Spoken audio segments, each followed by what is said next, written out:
Assalamualaikum warahmatullahi wabarakatuh.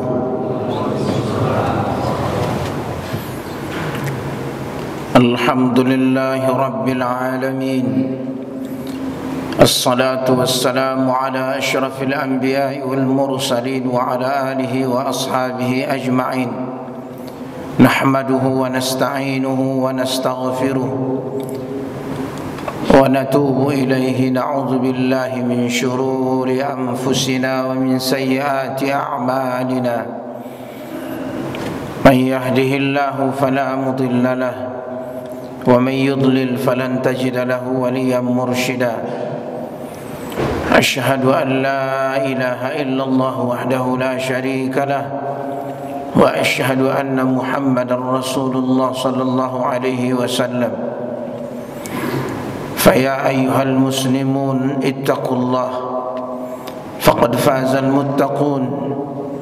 قال الله تعالى في كتابه العزيز أعوذ بالله من الشيطان الرجيم يا أيها الذين آمنوا اتقوا الله حق تقاته ولا تموتن إلا وأنتم مسلمون. وقال الله تعالى أيضا يا أيها الذين آمنوا اتقوا الله ولتنظر نفس ما قدمت لغد واتقوا الله إن الله خبير بما تعملون ولا تكونوا كالذين نسوا الله فأنساهم أنفسهم أولئك هم الفاسقون. فيا أيها المسلمون نشكر الله. Hendaklah kita bersyukur kepada Allah.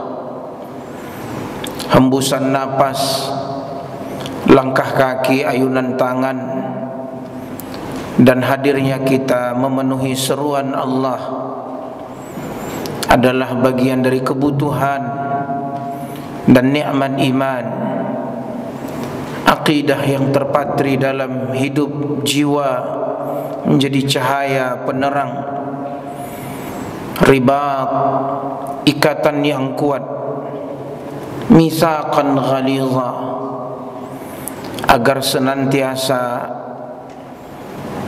jiwa ini, hati, pikiran ini terbimbing untuk mengagungkan kebesaran Allah, sehingga kita bisa beramal, menunaikan perintahnya, menjauhi larangannya. Kelak ada hari pertanggungjawaban, hari tiada berguna, yauma la yanfa'u malu wala banun. Tidak ada gunanya lagi harta, begitu juga anak-anak, kecuali mereka yang menghadap Allah. Man atallaha illa man atallaha biqalbin salim. Dan marilah kita tajdid, perbaharui terus niat segala aktivitas kita. Semoga kita terbimbing dengan ilmu yang baik, rezeki yang baik, dan amal-amal yang diterima. Bersalawat dan salam kepada junjungan kita Nabi besar Muhammad sallallahu alaihi wasallam. Dialah qudwah, dialah uswah, dialah figur, dialah idola, kebanggaan orang-orang yang beriman, tidak hanya di dunia. Kelak ada pertemuan yang dirindukan orang-orang beriman. Maukah kalian aku kabarkan orang yang paling aku cintai, orang yang paling dekat duduknya nanti bersamaku di hari kiamat? Bala ya Rasulullah, iya ya Rasul. Kata Rasulullah, adalah orang yang paling baik akhlaknya, ahsanukum khuluqa. Ma'asyiral muslimin rahimakumullah. izinkan di khutbah Jumat dan di waktu yang singkat ini dan di keadaan kondisi kita umat Islam saat ini, saya ingin menyampaikan satu tema berkaitan dengan akidah dan kaitannya dengan kehidupan baik secara individu maupun masyarakat. Krisis identitas yang melanda umat Islam khususnya di negeri ini, perang ideologi hingga kemiskinan yang mendera berkepanjangan,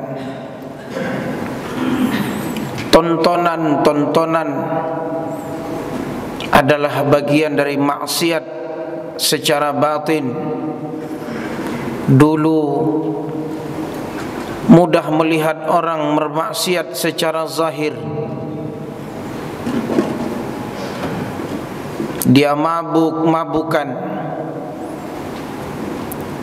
dia mencuri dan terlihat oleh mata, disaksikan, ada yang dikejar dan seterusnya.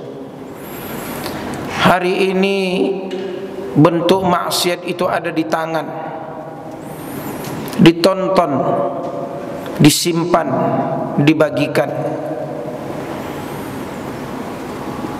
Adalah bagian dari, selain krisis identitas, adalah yang melatar belakangi dengan canggihnya alat-alat tontonan ini, sehingga rusaknya ruhiyah,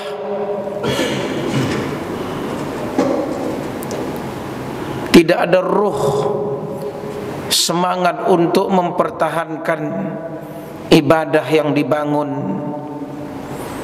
akhlak budi pekerti yang semestinya menghiasi diri seseorang. Maka Profesor Dr. Umar Sulaiman Al-Ashqar menulis satu kitab, Pengantar Studi Akidah Islam, dan dalam kitab ini beliau ungkap apa pengaruh akidah terhadap perilaku baik individu pribadi kita maupun secara kolektif yang ada di masyarakat.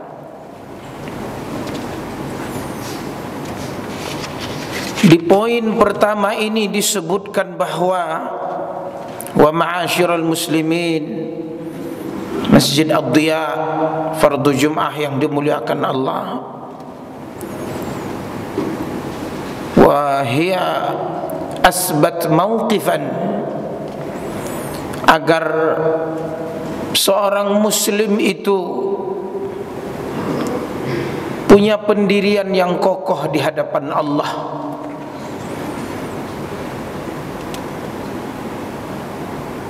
Dia tidak mudah terkontaminasi dengan keadaan, pertemanan, pergaulan. Terkadang kesetiaan terhadap teman melampaui batas, lalu melanggar syariat hanya karena untuk menjadi penyeimbang,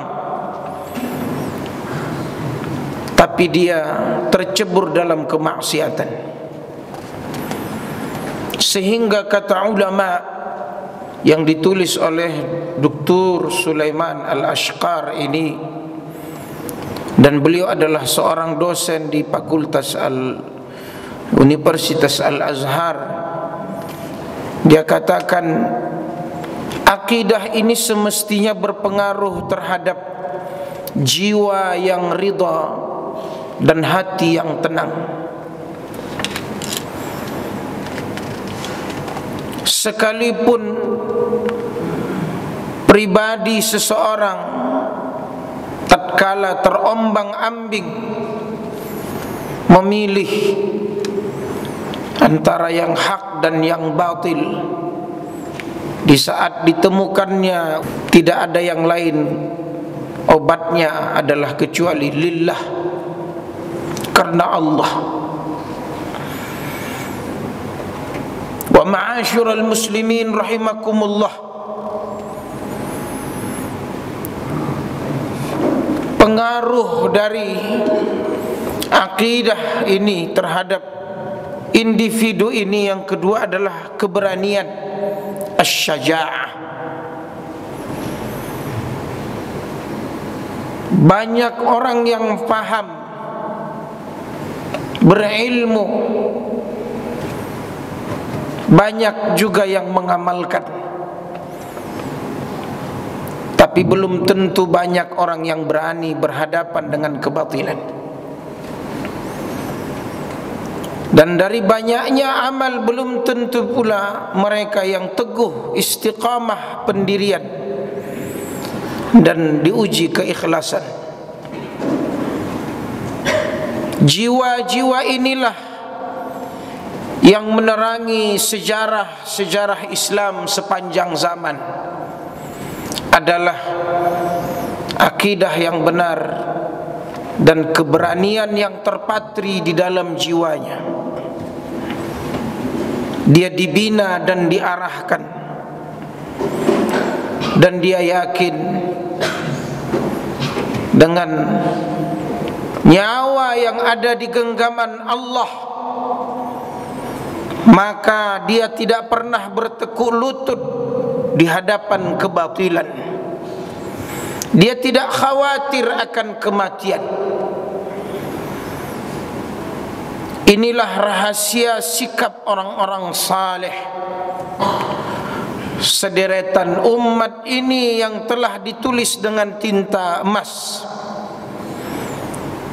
Dan inilah obat, inilah penawar di tengah zaman yang penuh dengan gelap gulita kemaksiatan dan ancaman dari akidah.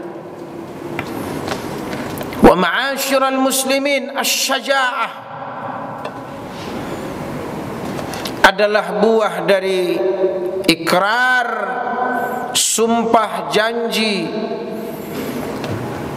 ketundukan dan kepatuhan terhadap ati'ullah, ta'at Allah wa ta'at ar-rasul.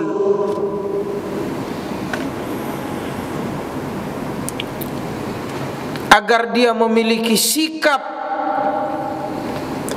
dan itu menjadi pahlawan di masa-masa yang akan datang. Sehingga kata ulama, sebenarnya di setiap jiwa itu ada orang-orang yang Allah bekali mereka keberanian, sehingga dengan itulah tegaknya agama. Itulah pembeda antara hak dan batil, dengan kecerdasan, dengan seni dakwah yang dia miliki. Yang ketiga adalah memerdekakan hamba dari kekacauan berfikir, sehingga terhindar dari penghambaan terhadap materi. Karena dia berfikir sesungguhnya dunia ini hanya di tangan, dan dia tidaklah sampai kepada hati. Dan dia menjadikan titipan-titipan Allah ini adalah bekal untuk memperbanyak amal saleh, bukan untuk satu tujuan.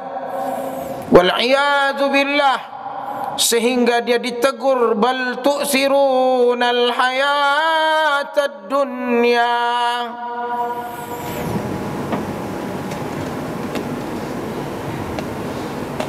i'lamu annamal hayatud dunya la'ibu wa lahu. Bahkan kata Allah Subhanahu wa ta'ala, Dan orang-orang yang innalladzina la yarjuna liqa'ana wa radu bil hayatid dunya wa tuma'annu biha walladzina hum an ayatina ghafilun. Sesungguhnya kata Allah, orang-orang yang mereka tidak ada harapan dan tak percaya bahwa ada pertemuan nanti di hari akhir. Bahkan mereka merasa puas dengan kehidupan dunia, bahkan merasa tentram dengannya. Mereka inilah orang-orang yang lalai terhadap ayat-ayat kami. Kata Allah, ulaika ma'wahumun nar bima kanu yaksibun. Tempat mereka neraka. Fulan, merdekakanlah cara berfikirmu agar engkau tidak terbelenggu dengan kehidupan dunia ini. Selamat, hani'an laka ya Bilal, engkau geluti azanmu dengan suaramu. Sehingga kata Rasulullah, arihna bis salah ya Bilal, sekalipun materi kehidupan ini tidak menghinggapinya dan dia tidak silau melihatnya. Kata ulama, potensi yang Allah berikan untukmu, kuasailah ia, amalkan dia, jadikan dia adalah menjadi sumber amalmu, dan ikhlaskanlah atas pemberian Allah kepadamu dengan kelebihan itu, dan arahkanlah segala apa yang Allah titipkan untukmu sehingga engkau menemukan syurganya Allah.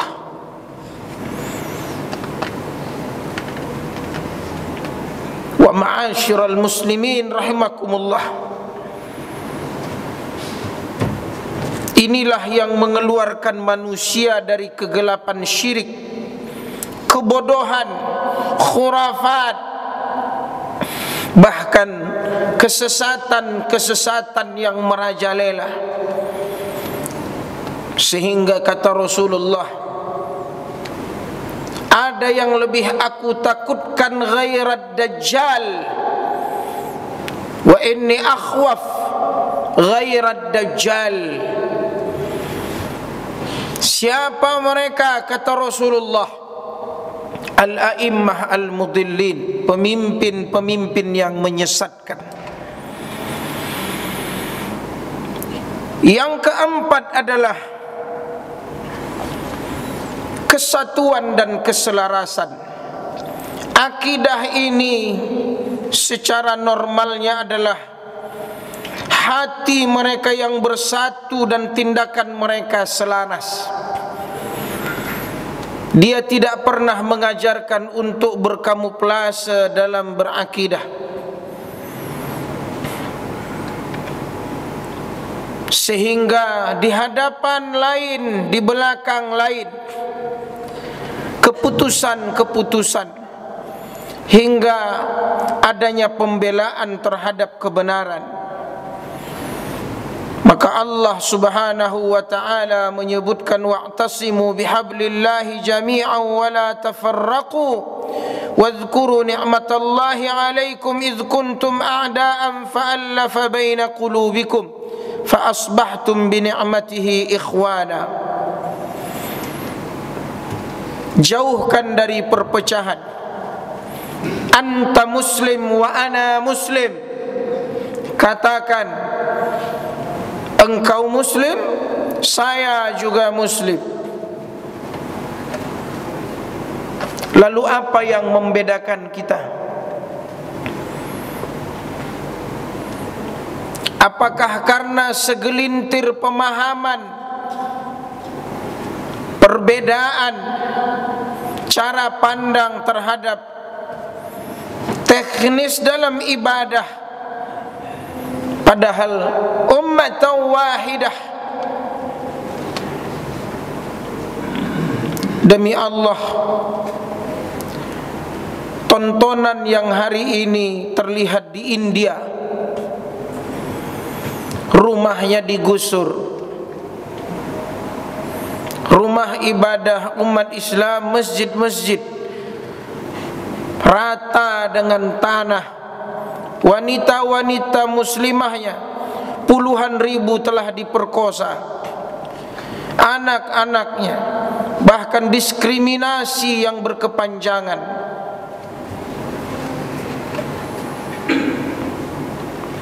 Ada panggilan semangat untuk memperlihatkan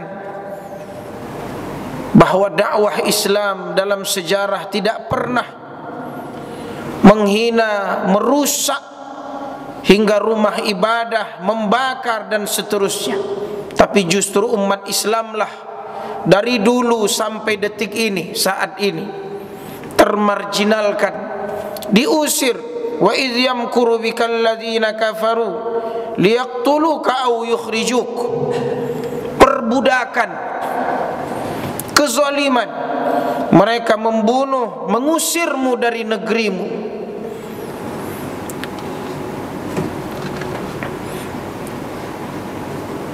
Ma'asyiral muslimin rahimakumullah, apa pentingnya akidah terhadap individu dan masyarakat? Yang terakhir adalah terjaganya jiwa dan harta. Karena di antara maqasidus syariah, maksud Allah menurunkan Al-Quran dan menjadi syariat di kalangan umat adalah supaya terjaganya hifzun nafsi, terjaganya jiwa wal mal dan harta.